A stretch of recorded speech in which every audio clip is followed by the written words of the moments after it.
So I'm here with Caroline, and Caroline has agreed to talk to me today about lace spinning. She and I met about a year ago online and kind of struck up a conversation about lace weight, and she actually bought some fine Shetland wool from us and a lace kit also. And so I wanted to just touch base back with her since I've installed the lace kit on my wheel, just to get maybe some advice or ideas of how to go even thinner than you know what I'm spinning now. So welcome, Caroline, and thank you for offering to talk to us today. Thank you. It's delightful to meet you. Great. So let's just jump right in with the first question I have, which is, what is lace yarn? What does that mean when you say that you're spinning lace? Like, you know, When you're spinning lace weight yarn, it's generally considered to be a weight of yarn like DK or worsted or whatever. Usually considered to be less than 18 wraps per inch. So you'll have something like this here. This is a yarn gauge. Let me see if I can get that lined up. And looks good. one side gives you from 18 or so to about 40 wraps per inch this way. Okay, and then this one gives you from 50 wraps per inch up to 200. Let it sit there for a second. This one is from Jellybeans Yarns in the UK. It's one of the finest measures that I've seen so far, although I did just order one that goes up to 80 wraps per inch from Hipstrings. Okay, so what this is saying is if once that blue strand is all the way across, it's, I don't understand how to read that. Per inch. No, this one says do 20 wraps and see how far it goes. So you're doing like a wraps per inch, but in this case it specifies 20 wraps. I see. And on this side it says 10 wraps. So this is similar to a wraps per inch, but it's giving you a total for the wraps instead of saying an inch. That way then you don't have to wrap 200 times or whatever, right? Is that the purpose of it? Yeah. In this one over here. Can you hold it back up, Caroline? This one, yeah, it has a line that shows you how far you wrap. It says if you wrap this far, I haven't even unwrapped it. You can see the lines go. Which way are we going? Here we go. There. I see. Okay, I understand. Vertical lines. So you wrap until you get to that vertical line, and then you count. And if you get like what's on the bottom, 50. If you get 50 wraps up to that vertical line, then it's 50 wraps per inch. Or yeah. But so this doesn't require you to wrap an entire inch. So in that case, if you're doing something that could take 200 wraps per inch, you don't want to sit there and wrap 200 times. No. You want to see if it's going to make it. So this is usually lace weight yarn measures 18 wraps per inch or less. They do have other names they use for it. Once it starts getting really, really thin, like frog hair is one of the things, you know. Then you start doing things like this is actually this is a crochet cotton that was wrapped around the thread gauge to show you how to use it. But usually we measure up against things like sewing thread, just for fun. Just for fun. It's just the ones who are just a little OCD among us. Yeah. Like, how much thinner can you go? Now, what about cobweb? Is that also a lace? Cobweb is a lace, yes. Yep. Lace weight, cobweb, thread weight. All names. It just depends on how fine you go. I don't think there's an actual category for cobweb weight. There might be. The only cobweb that I know that's being commercially produced right now is, I think, from Jameson and Smith in the Shetland Isles. And so some of the things you need to produce lace weight yarn that you have to take into consideration is if you're is the fiber, first of all. So it has to come from a fine wool sheep. Traditionally, the wedding ring shawls of the Shetland Isles were made from the neck fleece of the Shetland sheep. So you would take your finest fleeced sheep and take only the finest neck wool from that sheep to make the yarn for the wedding ring shawls. And why is it called a wedding ring shawl? Because it can be pulled through a wedding ring. So the entire shawl can actually fit through a wedding ring. because Wow. the yarn is that fine. Yes, it's not easy to knit lace that fine, but if you ever need to knit lace that fine, Haya has needles that go down to, I think, 7 zeros, like 0, 0, 0, 0. That's So, like spinning. That's like toothpicks or something. oh, it is. It's, yes, very much so. Really, really, really thin. I Wow. own them all. I haven't used them, but you never know when you might want to. Um, so you can spin lace weight on a wheel, and if you're like you were talking about your lace kit, so you need to be able to spin really, really, really fast, because you want to build up twist in that yarn. This is the lace flyer from that kit. It has ceramic inside the hooks, so that it's not going to cause any abrasion or heat buildup on the yarn. It's also narrower than the other flyer that's on the Majacraft wheels, so that the yarn does not have to travel as far to get onto the bobbin. So you're mitigating the chance of it breaking somewhere there. Oh, okay. I was wondering. I didn't understand the reason for that, so that makes sense to me. Okay. Now this is a standard bobbin that I was spinning on, and in the past what I have done is I have put foam core insulation. I'm not even sure if I can get down there because there are several layers on here.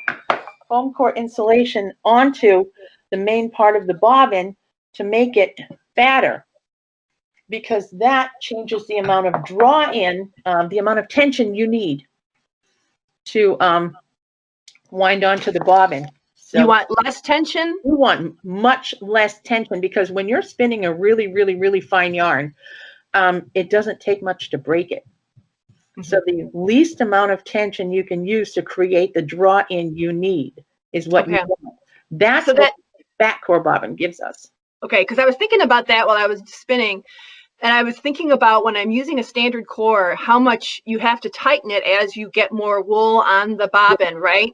And that Exactly. sort of talks to that, but you don't want it real tight. You don't want a real No, you want to strong. maintain the least amount of tension you need to have it draw onto the bobbin Okay.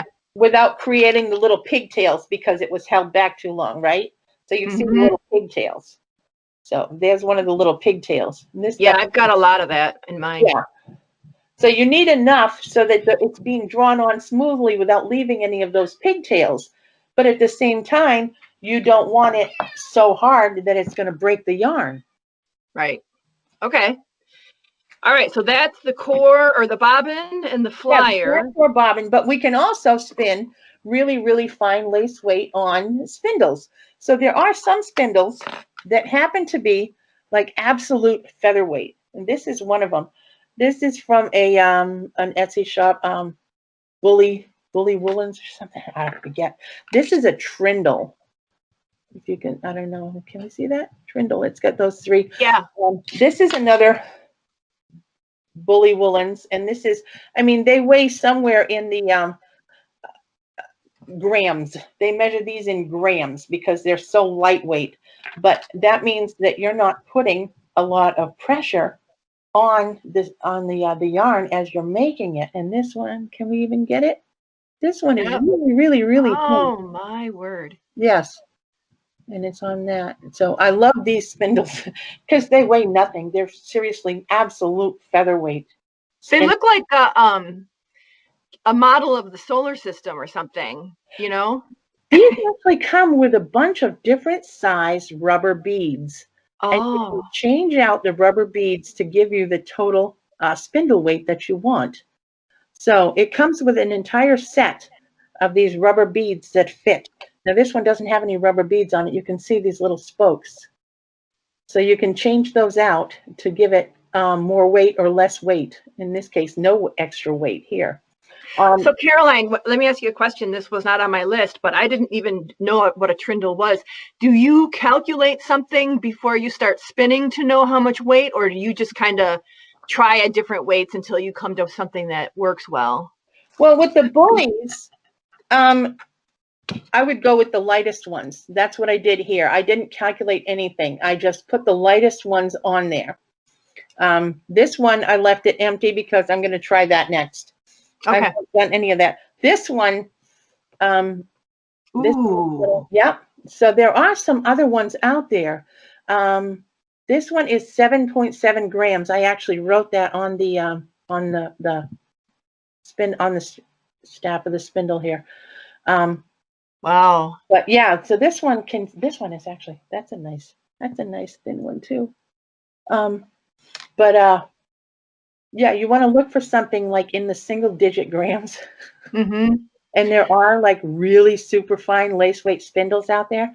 So I have more experience probably spinning as much anyways on a spindle. I started on a spindle back in, let me see, how old is my youngest? 1997. So back in about 1997, I was introduced to this at a farm and forest expo, and I saw somebody spinning, and I bought a spindle, and I got like a 5-minute lesson right there on the sales floor, and had to learn on my own because there was no internet, at least not the internet that we know today. So there were no YouTube videos. I didn't know the existence of any books. I didn't know of the existence of Spin-Off magazine until I found it like in Barnes and Noble one day, and it was like, oh, there was nothing. There was no community built around this because we were all isolated by our lack. The internet has given us that.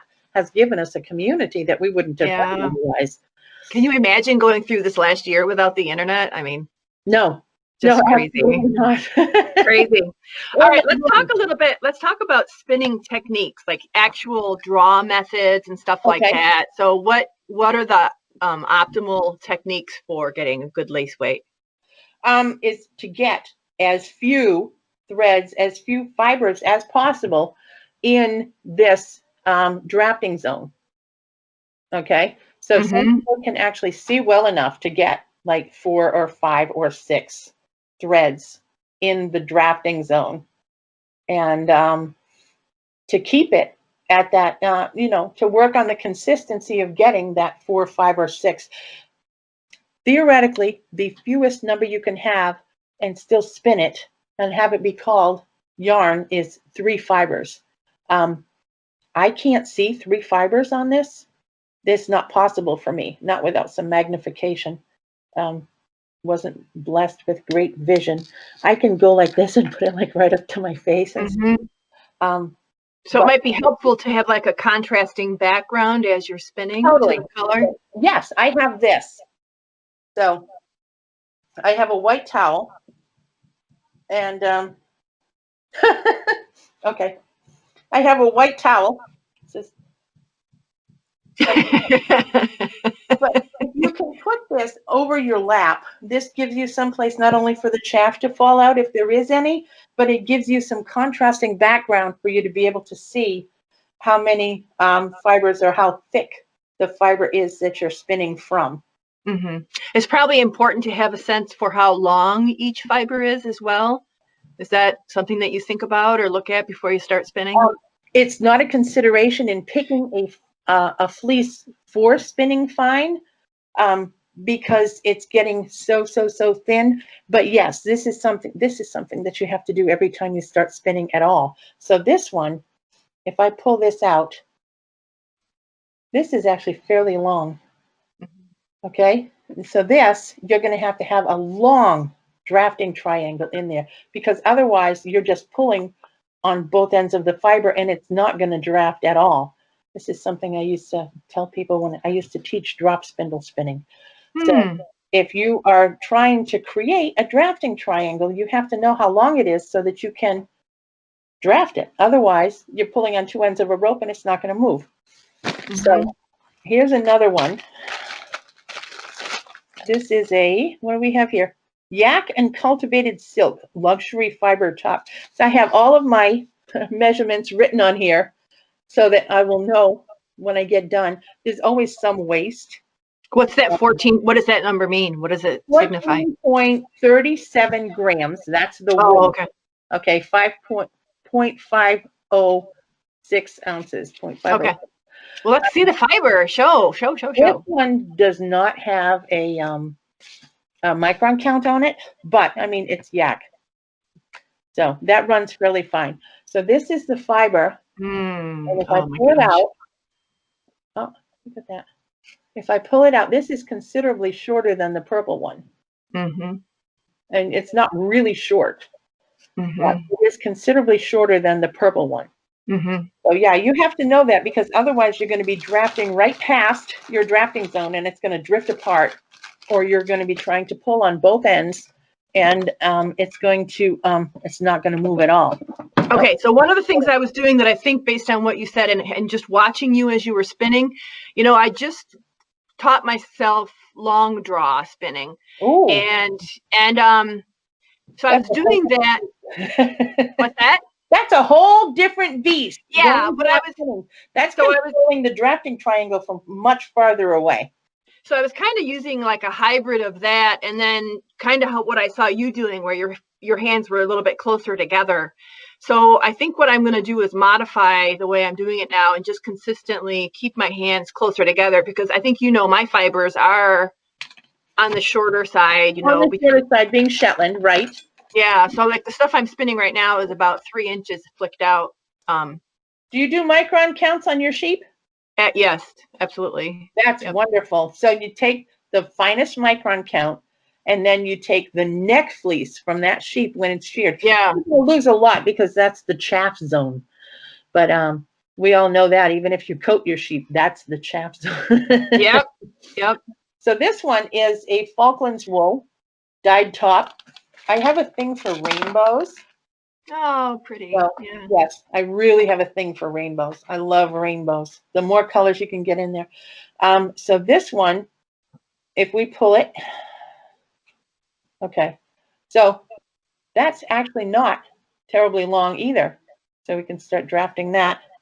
This is Falklands, and I would not try a lace spin with this, because this is going to be a higher micron count than Shetland, probably.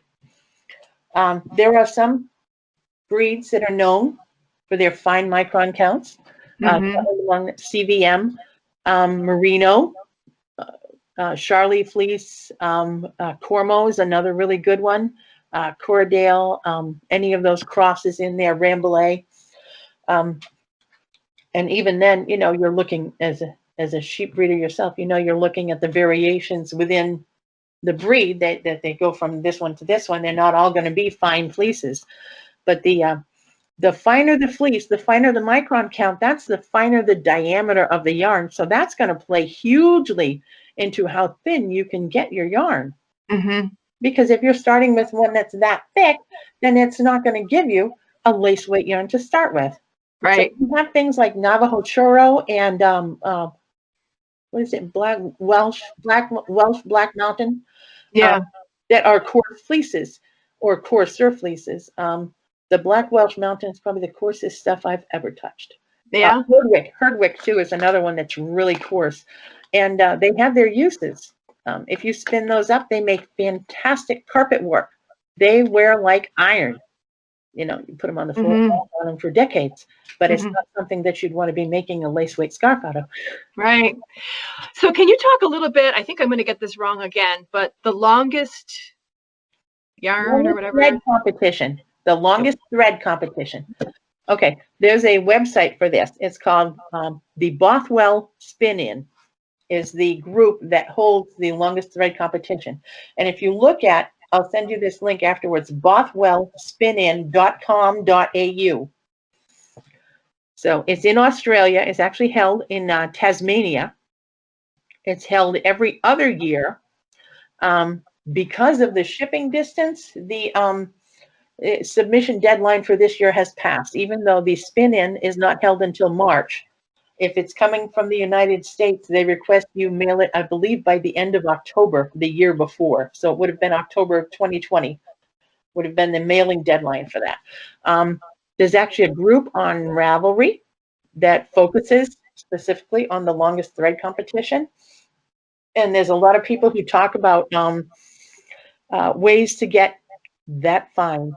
Sue McNiven, who is, I believe, in Scotland, has won it. And she has a presence on Ravelry and has done a really good job. So currently, okay, longest thread 2019 results on the webpage says from the previous one, let me see if I can find some Naoko Tomorrow of Japan got 1,442 yards. So the premise of the competition is you start with 10 grams, which 10 is grams. Okay. a third of an ounce of fiber, and your challenge is to get the longest 2-ply yarn from this 10 grams. So this person apparently with a spindle got over 1,400 yards of 2-ply yarn, which means that, you know, the single had to be that much finer. Does it say what breed she used or anything? Or does it give you any details? No, it just says Japan and Spindle. Ernest Jensen of Australia spun 1,210 yards using a, oh, so this is actually, this is the, on the website, the total, the world records. Oh, okay. So 2005 was Naoko Tomorrow's winning length in spindle competition. So they have expanded it over the years. It used to be just wheel spun or spindle spun. So they had both categories. And it used to be wool, and they had wool that was broken down into categories of dark wool and white wool, because dark wool, as some people know, has a generally a larger fiber diameter and has a higher micron count than white wool. So you would want something that, you know, whereas you might have a white wool that is 23 microns, maybe a dark wool is going to end up being 25 or 26 or 28. And usually if you're trying to spin something for the longest thread competition, I'm looking for something that is under 20 microns. I'm looking for 15 to 18 range. That's nothing that we have. We don't, I think our lambs, I think we've been right around, I think we got to 19 with 1 or 2 lambs a few years ago. Wow, yeah, that's something. But that was just the lamb fleece. That doesn't repeat subsequent years. And it's interesting you make the point about the darker wool having a higher micron. We definitely, I can attest to that based on the micron results we do on our flock every year. You know, as you look at the different colors, the blacks and the morets are always going to be ever so slightly higher in the micron than the fawns and the whites. So that's interesting. I heard that you said that as a known thing within. Sorry? I have one Shetland sheep. I mean, I've got 4 sheep, not a big flock, but Garrick is kind of an oatmeal color. I'm not sure what color that makes him in Shetland, but he's kind of an oatmeal color. I'm sure he's lovely. All right. So what do you do with lace weight yarns? What are the typical applications for lace weight? Typical application is probably to wind it into a skein and show it off at your next spinning meeting. Okay. This is what I would do with it. And yeah, and they probably just roll their eyes and say, okay, yeah, I know, we know you can spin thin. Okay. It's actually harder to spin fatter after you've learned how to spin really thin. Much more difficult. I need to expand my range in the other direction once in a while. But lace weight shawls. I love shawls. I don't get much chance to wear them because first of all, we never go anywhere, and second of all, the pandemic really hasn't changed a whole lot of that around here. We still don't go anywhere. We never did. But shawls, scarves, you can weave with it. That's what I was wondering. Is there a use for it with the weavers? Oh, there certainly is. I mean, you can, if you are weaving something with a slightly thicker weft than your yarn, you can certainly double it or triple it as weft. So if you have a really thin warp, you can make your weft match that. You can weave really, really fine stuff. Textile petals make that really easy. Depends on the responsiveness of the loom and whether or not the strength of your lace weight is going to stand up to being tensioned as warp. So if it won't stand up to being tensioned as warp, you can certainly weave with it. And what about crocheting? Do you know, is there? You could certainly crochet with it because crochet hooks go down really, really, really fine. And the same thing, you could do shawls, scarves, Probably doilies. I'm not sure if you'd want to, depends on what you're doing. You can spin really fine with cotton as well. It doesn't have to be wool. It's a whole different technique though. Oh, really? Entirely, yeah. It's not any more difficult than learning to spin wool, but yeah, you can spin really fine. As a matter of fact, I think somebody had done a longest thread competition entry with wool that had been spun on a charka. Oh, and they also allow stuff besides wool now. They allow alpaca. So now they have multiple categories. They have a wheel spun for wool. There is no longer a distinction between white and colored wool. They have wheel spun for alpaca. They have spindle for both alpaca and wool. And there is a category now for e-spinners. Huh. Wow. Yeah, because you can decrease the draw-in for an e-spinner. I have a Nano right now. I had a Hanson before. I got one of those little tiny Nanos, and hoping for a Daedalus sometime in the future. Not right now, unfortunately, but there will be one eventually. So with an e-spinner, you're going to adjust your brake tension to be very light, and then you're going to increase the speed, right?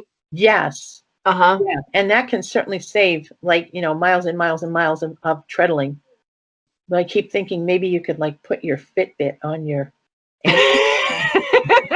Does that count? All right. So this has been so great, Caroline. So I just want to let you know, I think I talked to you about this in the beginning before we went on. What I'm doing is I have 0.25 ounces of wool that I scrounged up because I'm kind of getting to the bottom of the barrel here. Shearing isn't for another couple months. And I'm spinning a 2-ply lace weight with the lace kit that I just installed on my wheel. And now, having talked to you a little bit, I'm going to be modifying the way I draft. To get your lap cloth. Yep. And I'm going to also, use the lap cloth. And I'm also going to loosen up the tension quite a bit. I think I've got it too much because I am breaking quite a lot. So I think that I'll modify that. And then I'm going to see what. No, that might not be it. So you need just enough tension to draw in. But if your thread is breaking, you may be building up either not enough twist or too much twist. Because even though it's really, really, really fine, the tension that you're introducing with a lot of twist, which you really need to hold that together when you're doing 5 or 6 fibers in there, can break it very easily. So yeah, you do have to modify your draw in, but make sure that you're not overspinning it as well. Okay, so maybe I need to take a look at the whirl, maybe go a different groove, like a bigger groove on the possibly on the whirl. Did you put the little tiny whirl on there? I did, yes, I did. Yeah.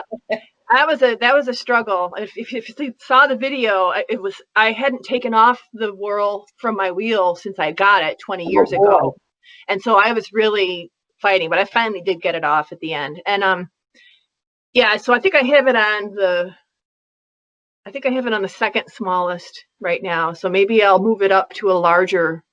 Not only move it up, but pay attention to how fast you're treadling, because this is going to increase the speed of the wheel dramatically over the whirl that was on there. That is some really small grooves in there. Okay. All right. So I'm going to compare the two sets, the 2.25 ounces, and see which ones I get the longest thread with. And I'll let you know. I'll put up pictures on my feed once it's all spun up and washed. You have to wash it before you count the length, right? Yes, I would wash it. I also I do not spin in the grease. I've never been a grease spinner. My reasoning for that is that the grease actually takes up length along the fiber. It takes up, it adds to the diameter of the fiber. Yeah. I've seen pictures of yarns that were spun in the grease and washed, and then yarns that were washed and then spun.